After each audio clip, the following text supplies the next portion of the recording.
ഇവിടെ അജിത് പവാർ NCPയുടെ മഹാരാഷ്ട്രയിൽ ഇപ്പോൾ BJP ആയിട്ട് കോർന്നപ്പോൾ അവിടെ അന്വേഷണം മാറ്റിവെച്ചു. അങ്ങനെ രാജ്യത്ത് പ്രതിപക്ഷ പാർട്ടിയുടെ MP-മാരെയും മന്ത്രിമാരെയും മുഖ്യമന്ത്രിമാരെയും തെരഞ്ഞുപിടിച്ച് ഇപ്പൊ എന്താ ഇവര് ഒരു കാര്യം ഇപ്പൊ ഇവർ അരവിന്ദ് കെജ്രിവാളിനെ അറസ്റ്റ് ചെയ്യാനുള്ള കാരണം എന്താ? ഇലക്ട്രൽ ബോണ്ടിന്റെ കണക്ക് പുറത്തു വന്നു.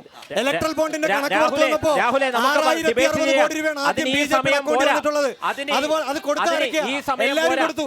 ഈ രാജ്യത്തെ മുഴുവൻ കോർപ്പറേറ്റ് മുതലാളിമാരെ ED ചോദ്യം ചെയ്തവരെല്ലാം കാശ് കൊടുത്തിരിക്കുകയാണ്.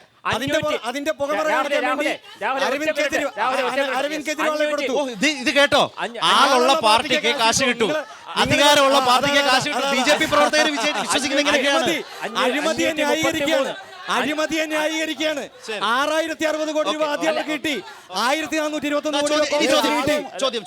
ആളും അധികാരവും ഉള്ളത് കൊണ്ട് മാത്രം കോടികൾ ഇലക്ട്രൽ ബോണ്ട് അത് സുതാര്യമാക്കി പറയാനുള്ള തന്റെ ഇടമുണ്ടോ? ഇലക്ട്രൽ ബോണ്ടിൽ അഴിമതി ഇല്ല എങ്കിൽ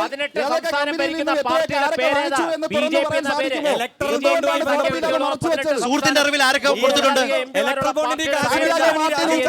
രാഹുൽ ഗാന്ധിയുടെ അളിയൻ ഉൾപ്പെടെയുള്ള കമ്പനികൾ ഇലക്ട്രൽ ബോണ്ടിൽ കോഴകളായി കോടികൾ കൊടുത്തിരിക്കുകയാണ്. ഇലക്ട്രൽ ബോണ്ടുകളിലൂടെ കോഴകളെ കൈക്കൂലിക്ക് പകരം ബോണ്ടുകളായിട്ട് കൊടുത്തുകൊണ്ടിരിക്കുകയാണ്.